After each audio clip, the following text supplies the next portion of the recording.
ఎప్పుడొస్తున్నావు? రాగానే ఓ miss call ఇచ్చుడు మర్చిపోకు, నేనే వచ్చి కలుస్తా గాని.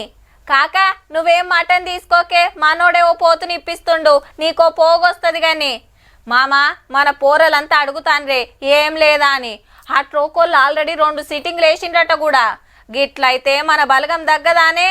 ఊర్ల పొంట నడుస్తున్న రాజకీయం, సర్పంచ్ ఓట్లంటే అట్లుంటాయి మళ్ళా. ఏహే ఏమైతుందని కట్టలు నోట్లు పెట్టుకొని తిరగకుండ్రుల్లో.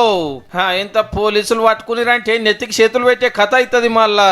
ఎందుకంటే ఎలక్షన్ రూల్స్ అమల్లోకి వచ్చినాయి. 50,000 కంటే ఎక్కువ ఉండద్దు, ఉన్నాయంటే సీజ్ చేస్తారు బాజాప్తా. ఒక గల్ల లక్షలు పట్టుకుంటే మాత్రం ఐటీ జిఎస్టీ ఆఫీసర్లు గొప్ప చెప్పి అటెంక కోర్టుకి ఇస్తారట. తక్కువ ఉంటే రెవెన్యూ ఆఫీసర్లు కడ పెట్టుకుంటారు. ఆ పైసలు ఎక్కడివి, ఏడికెళ్ళి తెస్తున్నారు, ఏడికి తీసుకుపోతుండ్రు అనే పక్క వివరాలు చెప్పి రసీదులు చూపిస్తే వాళ్ళు ఓకే అనుకుంటే గప్పుడు మన పైసలు మనకి ఇస్తారు. దానికి చాలా పెద్ద కథే ఉంటది. పోరల కాలేజ్ ఫీజు, దవాఖాన్ల బిల్లు, పెళ్లి ఖర్చులకు, బిజినెస్ ల కోసము 50,000 కంటే ఎక్కువ తీసుకుపోతుంటే కాయిదాలు చూపిస్తే సీజ్ చేయరట.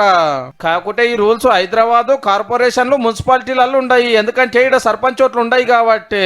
కొత్త పథకాలు పెట్టద్దు, పైసలు సాంక్షన్ చేయొద్దు, శంకుబండలు వేయద్దు, సర్కార్ పనులను ఎలక్షన్లకు వాడద్దని సర్కార్ వాళ్ళకి కండిషన్లు పెట్టింది ఎన్నికల సంఘము. అయితే పాత పథకాలు ఎట్లున్నాయో అట్లనే నడుస్తాయి. ఆల్రెడీ పల్లెలలో కనబడ్డోళ్ళని మందలిచ్చుడు, సిటీలు ఉండేటోళ్ళకి ఫోన్లు చేసుడు జోరు అయితేనే ఉన్నది. దసరా వెళ్ళంగానే నామినేషన్లే, మరి రిజర్వేషన్లు కూడా ఫైనల్ అయ్యే. అయితే ఎస్సీ లేని కాడ ఎస్సీ రిజర్వేషన్లు, బీసీ లేని కాడ బీసీ రిజర్వేషన్లు వచ్చినాయి ఆడాడ.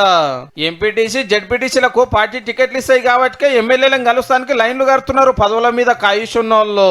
ఇక సర్పంచ్లకు పార్టీ గుర్తులు రాకున్నా వెనకాల పార్టీ హిమ్మత్ ఉండేటట్టు చూసుకుంటున్నారు. 3 పిల్లలుంటే సర్పంచ్ పదవికి పోటీ చేయొద్దనే రూల్ అట్లనే ఉన్నది. ఇప్పుడు గింతే గానీ రేపు పండుగ వెళ్ళినాక ఎలక్షన్ల జాతర జోరు ఉంటది.